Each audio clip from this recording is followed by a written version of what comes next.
Pak Toto Mahfud tadi mengatakan bahwa orang menjual dengan sebutan menjual agama tapi dengan sebutan untuk pendukung yang segala macam. Belakangan lagi-lagi nih referensi di medsos ramai soal terakhir soal panggilan Habib Mahfud. Ya saya juga beberapa kali. Ahlinya beliau deh. Kita ingin mendengarkan netizen Ruang Sahabat itu dalam kacamata Kiai Said dan Pak Mahfud bisa menjelaskan itu fenomena apa? Apa yang terjadi sesungguhnya dengan Habib itu? Monggo, Pak Kiai. Jadi Islam datang ke sini, kalau kita lihat tokoh-tokoh pertama, itu tidak ada yang dari Yaman. Tidak ada yang dari Yaman? Tidak ada dari Yaman. Yang pertama, clear itu ya. Fatimah binti Maimun, Wasil, Syekh Wasil yang di Stono Gedong Kediri, kuburannya. Itu di Nisabur. Dari Persia, kalau sekarang Iran ya, Nisabur. Syekh Ahmad Subakir, yang kuburnya di Goa, ya, di Sulawesi. Itu juga dari Khorasan. Syekh Kuro di Kerawang, itu dari Cina. Ya. Jadi Maulana Ishaq dari Tobruk, dari kota perbatasan Mesir Libya. Nah, kemudian setelah ada penjajah Belanda mendatangkan Arab dari Yaman itu. Dari Yaman. Periode berikutnya baru muncul. Jauh. Ini kan sebelum Wali Songo ya, kedatangan yang saya sebut tadi sebelum Wali Songo. Nah, di sini terjadi manipulasi ya. Sengaja memamerkan ya, memasang Habib, gelar Habibnya itu supaya mendapatkan posisi yang lebih terhormat daripada yang lain. Itu berhasil seperti itu di Indonesia dan Malaysia dan Brunei. Malaysia juga ada ya? Iya. Untuk status sosial mereka dapatkan. Ya, kalau di Timur Tengah nggak ada. Di Mesir biasa aja, yang alim, yang berilmu, yang berkualitas ya dihormati orang. Yang tidak biasa jadi pegawai, jadi pekerja walaupun di alatos atau segaf, hanya di kita ini. Nah, saya bukan ahli nasab ya, hanya saja secara rasional, mereka itu katanya akhirnya Ubaidillah bin Ahmad Al-Muhajir bin Isa. Nah, tidak mungkin ada ahli bait namanya Ubaidillah, karena Ubaidillah itu gubernur Irak yang membunuh Sayyidina Husain dan saudara-saudara di Karbala. Namanya Ubaidillah. Oh iya, peristiwa Karbala itu. Ya, namanya Ubaidillah. Yang eksekutornya itu atas perintah Yazid, Khalifah Yazid. Al-Amawi. Maka ahli bait itu enggak ada namanya Yazid. Cari ada enggak Habib namanya Yazid? Enggak ada. Amrun enggak ada. Muawiyah enggak ada lagi malah. Begitu Ubaidillah enggak ada. Cuma enggak ada Habib nama Ubaidillah. Nah, sedangkan itu katanya itu semua ini keturunan Ba'alwi bin Ubaidillah bin Ahmad bin Isa bin Muqaddam nanti Ja'far Shadiq. Jadi menurut saya rasional saja, tidak mungkin ada Habib namanya Ubaidillah. Itu artinya, Tapi saya bukan ahli nasab. Bukan ahli nasab. Pak Mahfud juga beberapa kali ditanya soal itu kan, oleh netizen. Saya itu ya bukan ahli nasab juga, tapi saya membaca filologinya Minahim Ali itu jelas anunya ya. Nampaknya tidak ada kaitan itu antara apa yang sekarang disebut habaib di Indonesia itu dengan Ali atau dengan Nabi Muhammad apalagi gitu. Tetapi begini, saya tidak peduli itu apakah benar apa tidak. Dia ada kaitan. Bagi saya yang menyinggung rasa nasionalisme saya itu ketika pejuang-pejuang kemerdekaan dari nenek moyang kita itu katanya Habib. Yang menentukan merdeka tanggal 17 itu Habib. Waduh. Jadi klaim-klaim seperti itu yang Pak Mahfud terganggu gitu ya. Ada surat resmi Bung Karno ya, dalam surat menyoratnya dengan Hasan itu. Dia merasa jengah dengan Habib. Saya nih kok begini ya, Habib nih kok begini, merasa meninggikan diri. Saya tidak suka kata Bung Karno. Ada suratnya. Ada suratnya itu? Ada suratnya. Nanti bisa dilihat. Jadi Bung Karno tuh tidak bersahabat dengan Habib. Bahwa mungkin kenal tuh iya. Bahkan sesudah merdeka ketemu lalu di foto-foto itu iya. Gitu. Apalagi memberikan posisi yang lebih tinggi gitu ya. Ada itu ya. Iya, ada surat menyorat Bung Karno dengan Hasan itu. Saya tidak setuju. Seakan-akan Habib ini kelas tersendiri gitu tuh Bung Karno gitu. Nah, dan ya tidak apa-apa sih jadi warga negara biasa, tapi jangan melebih-lebihkan ya, seakan-akan dia lebih hebat. Apalagi ketika kasus itu rame kan, cerita-cerita bahwa misalnya ya ada seorang Habib itu minta uang ke kiai di Jawa Tengah gitu, ketika minta 40 juta, saya hanya punya 10 juta, ditempeleng katanya. Astaga. Oh iya. Lalu di Madura itu ada seorang punya istri cantik, kalau kamu ingin masuk surga keturunanmu diminta istrinya, dibolehkan. gitu. Dan orang-orang di kampung kita biasanya Oh iya merasa bangga banget merasa, gitu. ya. Ini sejak kapan kita jadi budaknya orang-orang Yaman? Maka saya sebagai anak bangsa tersinggung, apalagi cerita-cerita hurufatnya itu bisa nurunkan emas. Kalau bisa nurunkan emas banyak di YouTube itu, Pak. iya Cerita-cerita begitu. bahwa kalau seorang Habib yang gila itu lebih mulia dari 70 kepala kiai gitu kan ada. Nah, ketika cerita itu beredar kan ada yang berteriak tuh, Habib yang dari Habib yang rambut perak itu sama Habib Rizik. Coba tunjukkan kepada saya. Akan saya hajar sendiri kalau ada Habib begitu. Dikeluarkanlah omongan Habib Taufik, omongan ini. Semua video-video itu keluar. Semuanya video bohong. Kayak video-video tadi. Enggak dihajar tuh. Gitu. Sudah disebut ini alamatnya, ini namanya, tanggal sekian, ngomongnya ini sih. Enggak ada dihajar, katanya mau dihajar sendiri. Katanya, ayo keluarkan gitu. Nah di situ saya kira kita tidak anti Habib. Habib yang baik sekali banyak di Indonesia ya toh. Kita punya Habib Quraisy Shihab, Habib Alwi Shihab dan macam-macam banyak sekali yang selama ini jadi panutan kita, orang yang berilmu gitu ya. Iya, tapi yang Habib-Habib yang seperti itu lalu ya kembali pada inna akramakum indallahi atqakum. Orang yang paling mulia, orang yang baik, berilmu, bertakwa, berakhlak, kita hormati. Habib kayak Cina kayak apapun dia gitu ya. Iya betul. Sebaliknya orang fasik, orang yang perilakunya jelek ya nggak usah kita hormati lah. Clear itu ya. Baik. Ya, oke. Baik, Mahfud, itu opening Pak, pembuka dialog kita. Saya mau lanjut sekarang ke agak spesifik persahabatan Pak Mahfud dengan Kiai Said dalam 4 babakan, Pak. Pertama, kita bagi ini ada politik kiai, ya. Lalu ada Pancasila, ya. Lalu ada menentang arus, Kemudian terakhir ada batik dan salawat. Saya mulai dulu dengan politik kiai, Pak, ya, supaya nyambung tadi pembicaraan kita tentang umat dan Habib. Kalau kita bicara politik kiai, kita tidak bisa melepaskan peran seorang Gus Dur, nama besar Gus Dur. Beliau tokoh Islam yang pertama jadi presiden gitu ya. Orang tiba-tiba tersadarkan dengan peran umat Islam dan kiai gitu.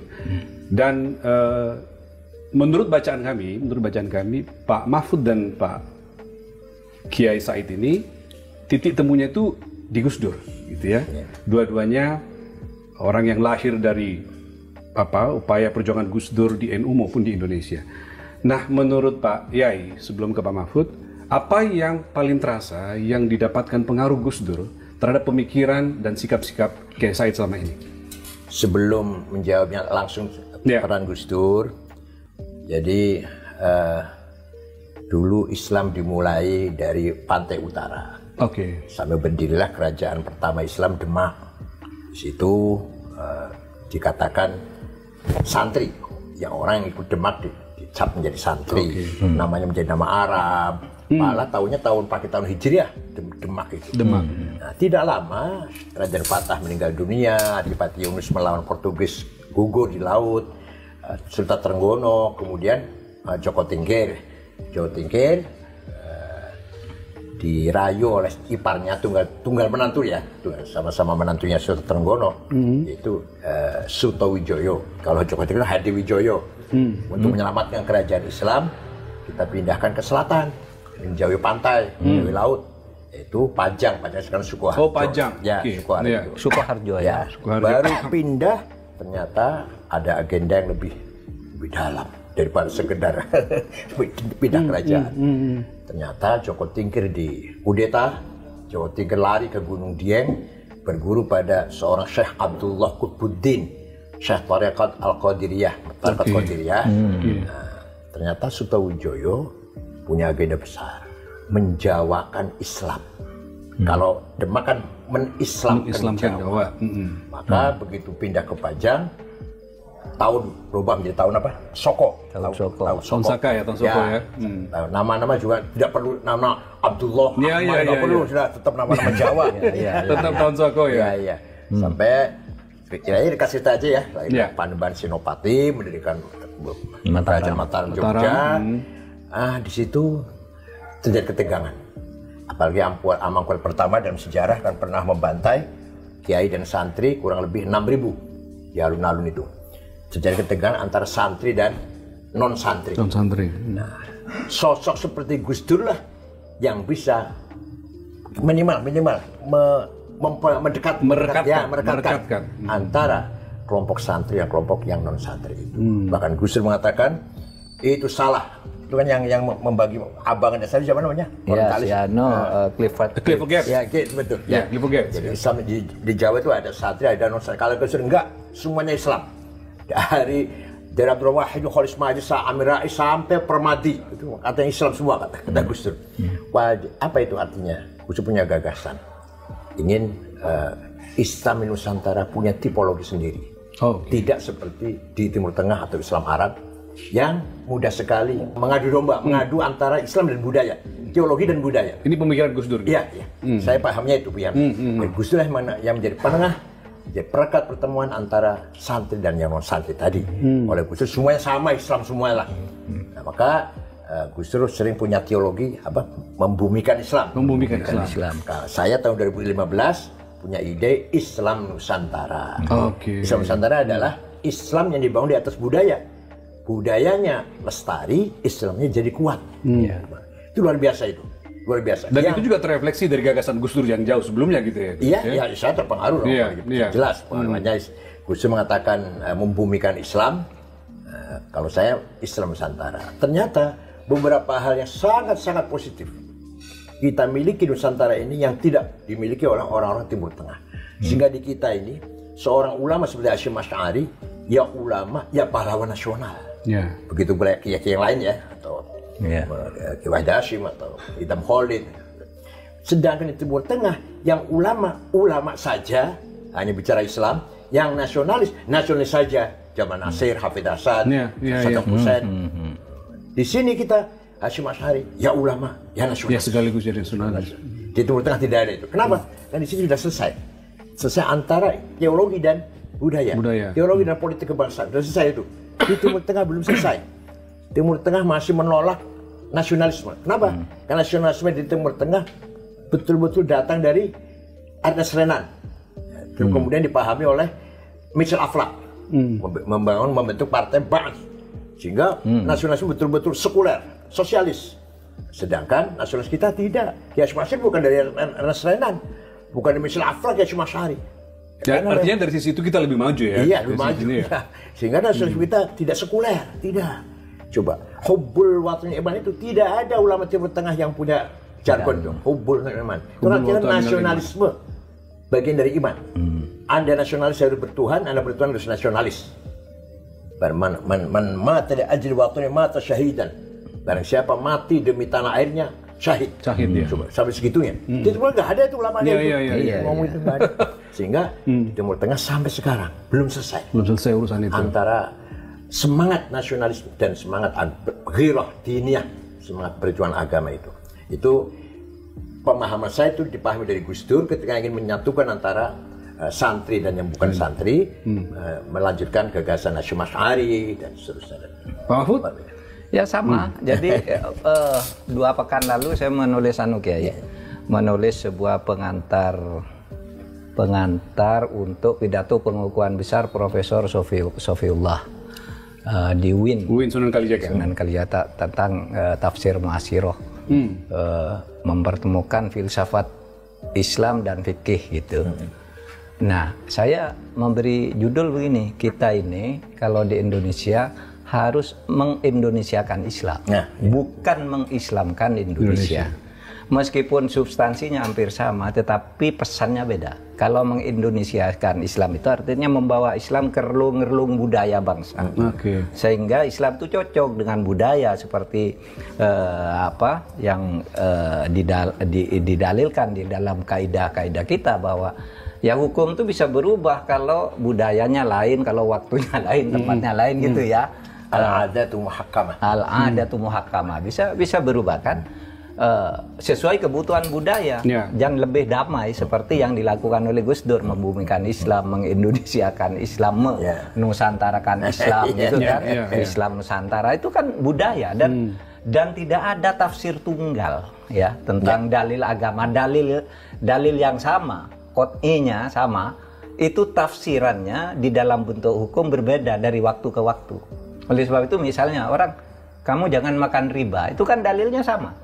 Tapi cara menurunkan hukum riba itu berbeda-beda. NU menganggap begini, Muhammadiyah begini, di sana bank konvensional haram, di sini halal dan sebagainya. Padahal dalilnya sama.